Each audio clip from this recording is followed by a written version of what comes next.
The small ship waited until the freighter moved off a safe distance. The Tinsna ship's engines were set to overload, and a brief window of opportunity had presented itself. Move within 3,000 meters of the vessel. 3,000, you understood. Sir, the engines are G-. I'm aware. Continue. Yes, sir. We only need to get close enough to access the data from the turret's systems. Yes, sir. The ship edged closer, just within the minimum safe distance of the derelict Tinsna vessel. Stop. Stopping. The man tapped at the unfamiliar technology. Pohl could see the screen, but their translator refused to interpret the Terran words. And boom, link successful. Data transfer. A small progress bar filled green on the screen, reaching completion after a few moments. Complete. Move us off. Reversing course. Pohl sighed in relief. The small ship drifted further into the debris field where they had hidden. After only a minute, their sensors lit up with the destruction of the Tinsna ship. Hold here and activate the transmitter. He needs to see this. Yes, sir. Pohl adjusted the ship's thrust to float among the remnants of space debris. Moving to the transmitter screen, they powered it on and established a connection. After a brief delay, text appeared on the screen. Again, the translator refused to function. The human read the messages. Connection secure. /report. / shipment lost as previously reported. Ship scuttled. Data recovered from a link with the defense turret before destruction. / logs match expectations, except for the final entry. Logs indicate interaction and shutdown initiated by / yes / /1 Captain Scylla. That's Penelope asked her of /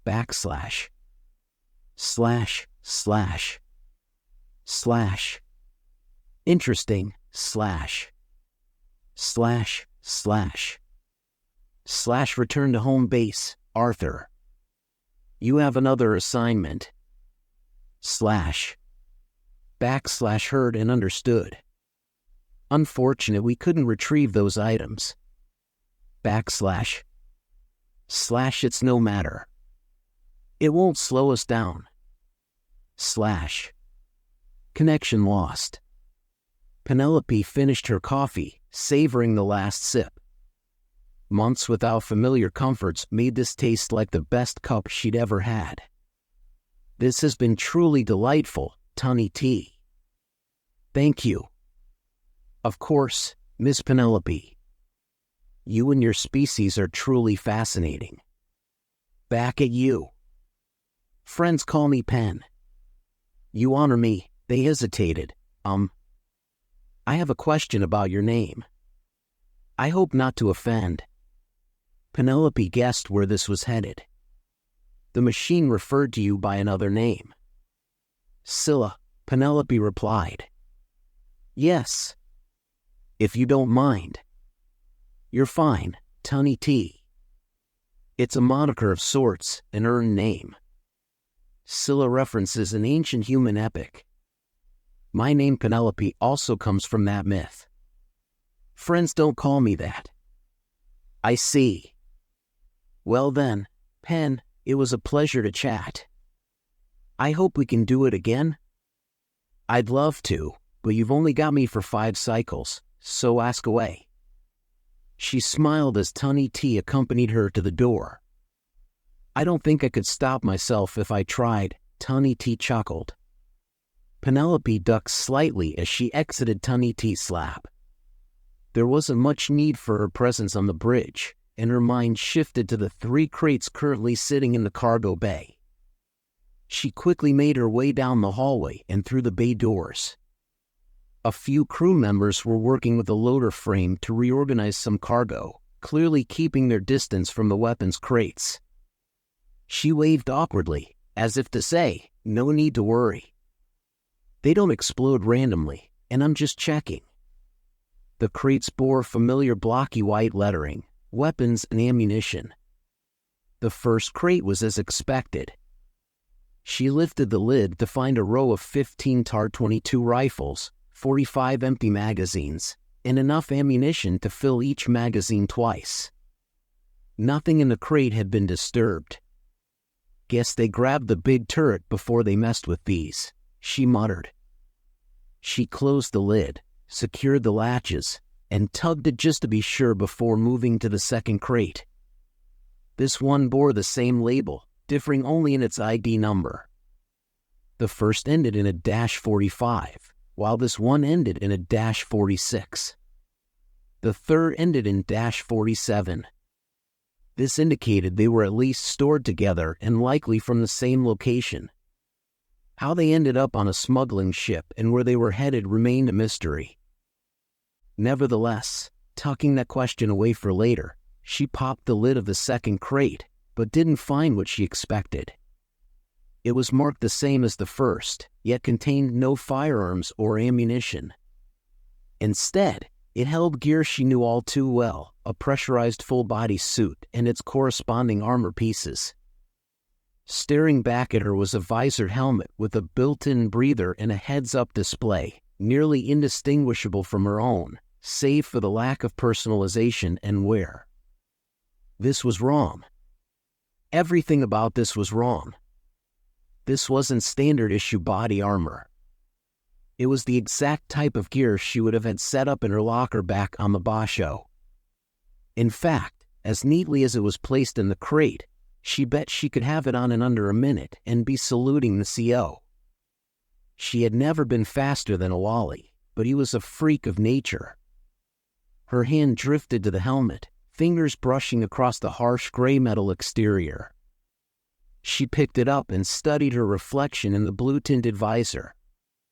"How the hell did you get here?" she quietly asked the woman staring back at her. The hair of the face in the reflection was longer than her own. But it wasn't really hers. It was just unusual to see herself with hair longer than an inch. The helmet would still seal, but her dirty blonde hair certainly wasn't regulation anymore. A warm feeling bloomed in her chest. She couldn't remember the last time she'd done anything outside military regulation. It was a small comfort, but the hair served as a reminder that she wasn't back home. She was as far from Terran space as she'd ever been and still getting further by the minute. Yet, her gaze shifted from her reflection back to the helmet, the armor, the crates, and reality returned. These weren't supposed to be here. Not the weapons in the first crate, not the special operations gear in the second crate, and her eyes moved to the third crate.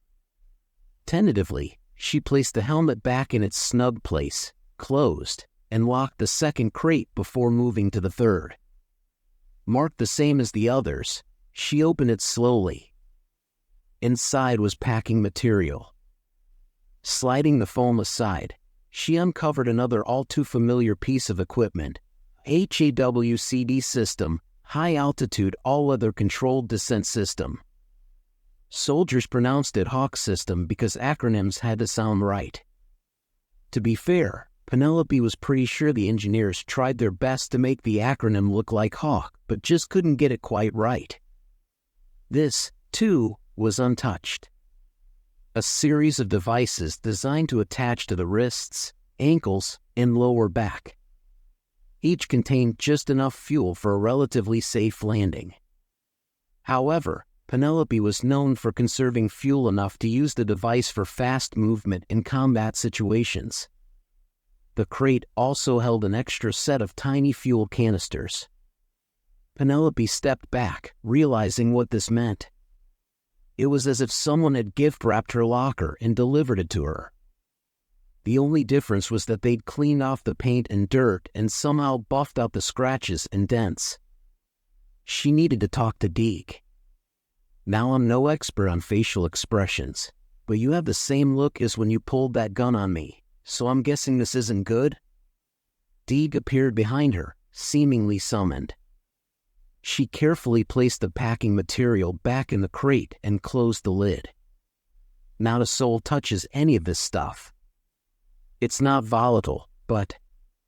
Deeg, this isn't just a few simple weapons crates.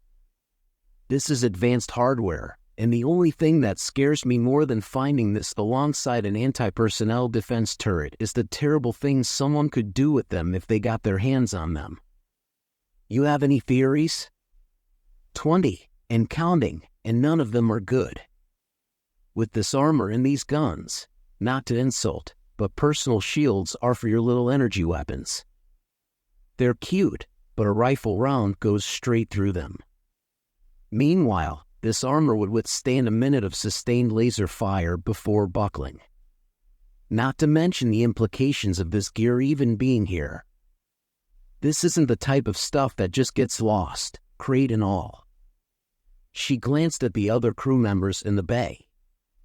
They had stopped working, their various eyes trained on her and Deeg. All right, enough gawking. Back to work, Deeg waved, and the crew returned to their tasks.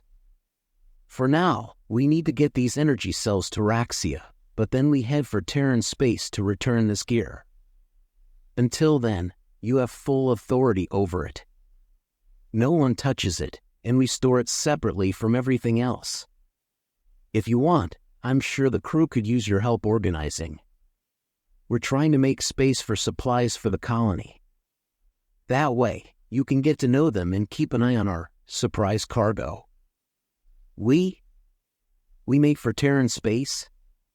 Look, I'm happy to help out around here, but I'm done once we get to Raxia. I'm staying there, that was the deal. Penelope, you can't just leave this, he insisted. I'm sorry, but I'm done. I want peace and quiet. I'll leave a whole recording explaining everything. Totally official, they'll take it, and you'll get paid. But Raxia is it for me. Fine. I can't force you, and I wouldn't, but what about the implications you mentioned? That's for internal affairs to sort out. I'm not active service, and even if I were, that wasn't my job.